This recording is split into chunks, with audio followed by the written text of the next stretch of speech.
চলো দেখে নেওয়া যাক এরকম টাইপের যদি অঙ্ক দেওয়া থাকে তাহলে তার উত্তর আমরা কীভাবে কম সময় করবো। দেখো অ্যালিগেশন মেথডের সাহায্যে এরকম অঙ্ক খুব সহজেই করা যায়। কীভাবে করবো দেখো, দুটি বই বলেছে, তাহলে প্রথমে দুটি বই লিখে নিচ্ছি, প্রথম বই দ্বিতীয় বই।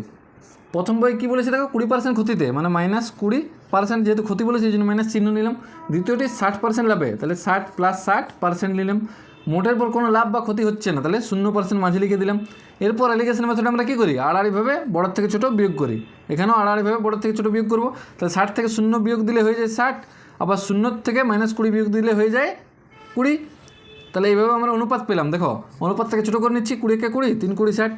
মানে মোট যদি 4 টাকা হয় বইয়ের দাম, তার মধ্যে 3 টাকা হচ্ছে প্রথম বইয়ের দাম, এখান থেকে দেখতে পাওয়া যাচ্ছে।